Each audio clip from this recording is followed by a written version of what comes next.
All right, welcome to myvelocitybanking.com. If you haven't been already done so, make sure you head over to our site, www.myvelocitybanking.com, and sign up for a free trial account and see if Velocity Banking is right for you. So today we're going to talk about should you and are you ready to start doing Velocity Banking? So these top three items come from all the emails and phone calls and consultations and chat messages that we have gotten so far. So this is a compilation of the top three items that we see all the time. That's an indication that you're not ready to do velocity banking right now. So once you get these three items fixed up and sorted out, then you will be in good shape to start knocking down your debts using the velocity banking method. So the number one issue that we see all the time is with cash flow. Now, velocity banking is all about cash flow. Actually, any strategy you use depends on your cash flow. The higher your cash flow is, the faster you'll be able to get out of debt. So what we've seen is that there's people trying to use velocity banking with little or no cash flow at all. So what's cash flow? Just to recap, cash flow is how much money you have left at the end of the month after you've paid your expenses and you get paid for your work. So it's income minus expenses, basically, is what your cash flow is. Now, from what we've seen, and depending on the level of debt you have to have at least a minimum of $300 in cash flow each month to really see the advantage of velocity banking. Again, it's all proportionate to how much debt you're trying to pay off, but 300, anywhere between 2 and 300 is kind of the minimum that we would recommend that you have. Now, why do you need cash flow? Um, Velocity banking is just like any other strategy that you use to get out of debt faster. Now, you need the cash flow so you can do chunk payments, and then you use the cash flow in general to pay off the chunk payments, and you rinse and repeat. That's kind of the basics of velocity banking. Now, without any cash flow, you're not going to be able to move very fast. Now, can you still do it? Probably. But is it going to be efficient? Probably not. Will you get frustrated? Most likely, because you're not seeing progress fast enough. So, number one issue is cash flow. So fix the cash flow. And there's really two ways to fix cash flow. You either reduce your expenses or you increase your income. Now, here at myvelocitybanking.com, we're really not into telling people to stop buying lattes at Starbucks. All these minimal, small little expenses is not really going to make a dent in the grand scheme of things. So, if there's a large expense that you can cut back on, that's good. For example, you may have multiple streaming services. Maybe you got Disney Plus, maybe you got Netflix, maybe you got Hulu, maybe you got Amazon Prime. So if you can cut down from those four streaming services to one or two, then that's a good um, way to reduce expenses. Um, so things like that make sense.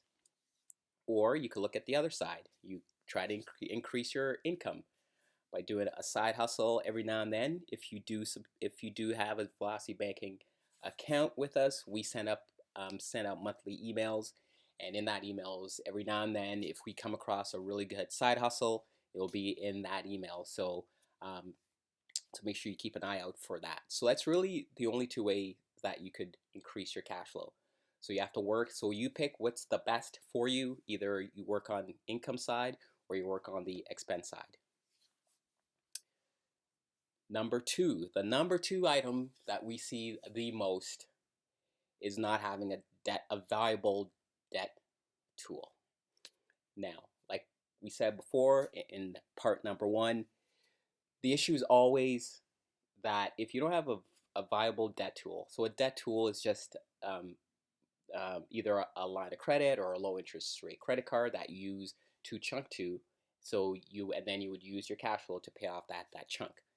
So if you don't have an actual tool to use for chunking, then that's going to really make it difficult to do velocity banking in an efficient manner. So once you have the app actually goes through and it finds the best debt tool that you should that you and it would recommend to you the best debt tool to use for your situation. Now, the best debt tool is always a line of credit. That if you don't have a line of credit, either a personal line of credit or a home equity line of credit, some form of low interest rate line of credit, if you don't have that, then it just makes it hard, not harder, but it just makes it longer to get out of debt using the velocity banking method. And this is true for any method. But since velocity banking focuses on chunking, if you don't have something to chunk to, then it's not going to be efficient. Now, our app will recommend, like I said, the best debt tool for you given your situation. So if all you have is a credit card, then it will recommend that because it would have done the math to figure out, is this really a good debt tool? But overall, it will also give you a warning that credit cards aren't the best debt tool to chunk to, just because there are other fees, that you may not be aware of, cash advance fees or transaction fees that go into effect, which make that tool less efficient. So if you can avoid the number 2 mistake, try and get a line of credit. And if you don't have a line of credit, but you have a low interest rate credit card, that might work as well. But a line of credit is always the best thing to have before you start velocity banking. And the third thing that we see a lot is so this one's around a mindset. I've done a bunch of coaching calls where everybody thinks velocity banking strategy is sort of a magic pill that, like you're in debt and you're trying to get out of debt, and if you just do this thing called velocity banking, poof, your debt is gone. That's really not the way it works. Velocity banking is just a strategy like any other strategy. It'll work for you or it won't work for you depending on how you implement the strategy. And it's also depending on the length of time. I mean, it takes time to get out of debt. Now, velocity banking just kind of makes that time shorter, but it's not a magic pill. It's not a bullet that will get you instantly out of debt. Mindset shift is definitely required to think of it as a long-term solution. As you can see, all these 3 things are really interconnected. And so once you get all these 3 things in place, you're going to be out of debt in no time. So that's it. To recap, the number 1 issue that we see is a lack of cash flow. The number 2 issue is a lack of a viable debt tool. And the number 3 is just adjusting your mindset around velocity banking.